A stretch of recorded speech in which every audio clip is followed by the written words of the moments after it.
हमारा टॉपिक है वो है ग्लाइकोसाइलेशन। और ग्लाइकोसाइलेशन का मतलब क्या होता है, पहले आप ये सुनिए, समझिए पहले बात।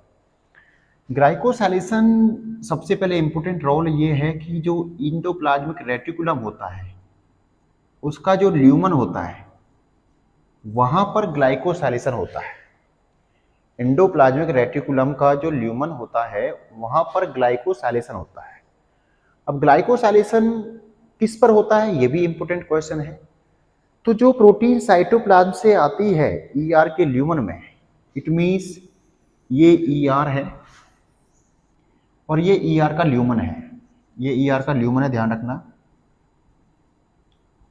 यहां पर ये प्रोटीन बाहर से आई है, ये प्रोटीन ईआर के ल्यूमन के अंदर आई है साइटोप्लाज्म से। वो प्रोटीन साइटोप्लाज्म से ईआर के ल्यूमन में आती है जो बाउंड राइबोसोम्स पे होती है, जिसकी सिंथेसिस हो रही होती है। तो ईआर के ल्यूमन में ग्लाइकोसाइलेशन होता है। और ग्लाइकोसाइलेशन होता क्या है, attachment of carbohydrate residue, carbohydrates residue. It means carbohydrates के 14 से 16 मतलब 14 से 16 रेजिड्यू अटैच होते हैं प्रोटीन के साथ। और कहाँ होते हैं, एंड टर्मिनस पे होते हैं। जो इसका एंड टर्मिनस है यहां पर ये कार्बोहाइड्रेट रेजिड्यू अटैच होते हैं। इसलिए इसको हम एन लिंक्ड ग्लाइकोसाइलेशन बोल देते हैं। इसलिए इसको हम एन लिंक्ड ग्लाइकोसाइलेशन बोल देते हैं।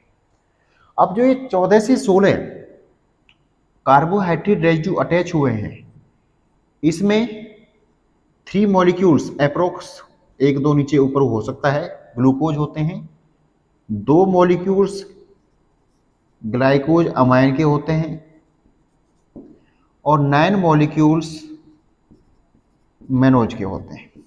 तो टोटल हमने कॉमन बोल दिया है कार्बोहाइड्रेट्स। और ये कार्बोहाइड्रेट्स जो रेजिड्यू अटैच होते हैं इसके एन टर्मिनस पे अटैच होते हैं। और एन टर्मिनस पे भी एक अमीनो एसिड होता है यहां पर, उसका नाम है एस्पार्जिन। एस्पार्जिन अमीनो एसिड पर ये अटैच होंगे। और एस्पार्जिन अमीनो एसिड होगा उसके लिए भी एक स्पेसिफिक सीक्वेंस होता है।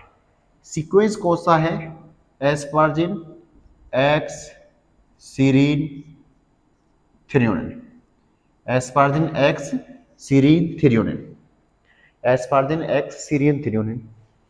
तो जो कार्बोहाइड्रेट रेजिड्यू इसके एन टर्मिनस पे अटैच हो रहे हैं वो एस्पार्जिन रेजिड्यू पे अटैच होंगे। Sequence asparagine X serine threonine होगा। 14 से 16 कार्बोहाइड्रेट रेजिड्यू अटैच होंगे, उसमें मेनोज होगा, ग्लूकोज होगा और ग्लूकोज अमाइन होगा। एक एंजाइम रिस्पॉन्सिबल होता है इसको अटैच करवाने के लिए यहां पर, उस एंजाइम का नाम है सैकराइड्स ट्रांसफरेज। ये एंजाइम रिस्पॉन्सिबल है जो इन ग्लूकोज मॉलिक्यूल्स को, इन कार्बोहाइड्रेट मॉलिक्यूल्स को इसके एंड टर्मिनस पे अटैच करवाता है।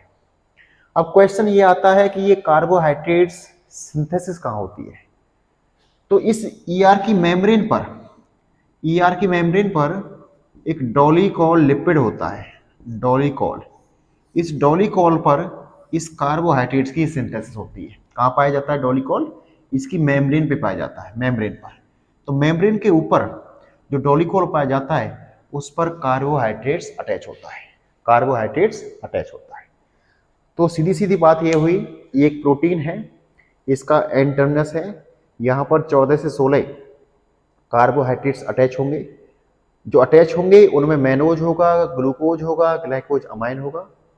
अटैच कहाँ पे होंगे, एन टर्मिनस पे। अमीनो एसिड कौन सा होगा, एस्पार्जिन।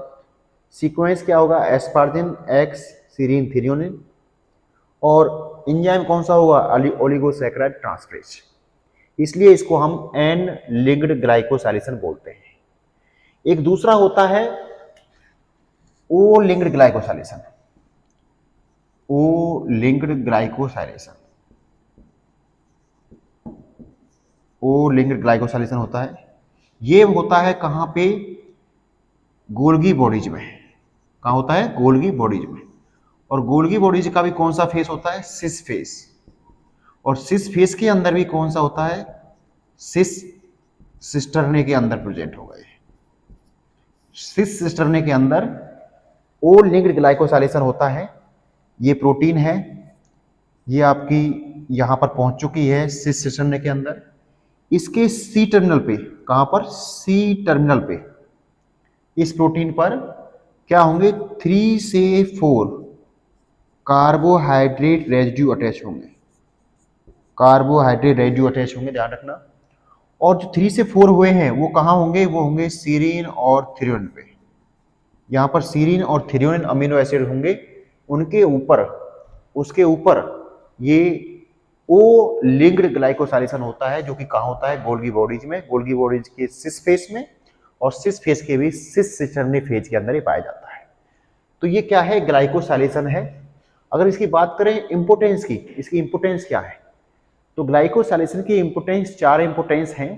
पहले आप कहोगे प्रोटीन ट्रैफिकिंग में, प्रोटीन जो ट्रांसपोर्ट होता है, प्रोटीन सॉर्टिंग होता है। दूसरा प्रोटीन फोल्डिंग में, प्रोटीन फोल्डिंग में भी इसका इंपॉर्टेंट रोल है। तीसरा सेल सिग्नलिंग में इसका इंपॉर्टेंट रोल है। फोर्थ सेल सेल इंटरेक्शन में इसका इंपॉर्टेंट रोल है। तो जो ये प्रोटीन है, इसके ऊपर जो एक कार्बोहाइड्रेट रेजिड्यू अटैच हुए हैं, इनका अटैच होना भी जरूरी है, तभी वो प्रोटीन प्रॉपर फोल्ड हो सकती है, प्रॉपर ट्रांसपोर्ट हो सकती है, प्रॉपर सेल इंटरेक्शन शो कर सकती है। तो इसमें ग्लाइकोसाइलेशन में जो प्रोसेस बनती है, इसमें ग्लाइकोप्रोटीन्स की फॉर्मेशन होती है। तो ये ओवरऑल आपका ग्लाइकोसाइलेशन के बारे में है, ये आपको थोड़ा ध्यान रखना है, अच्छे से पढ़ना है।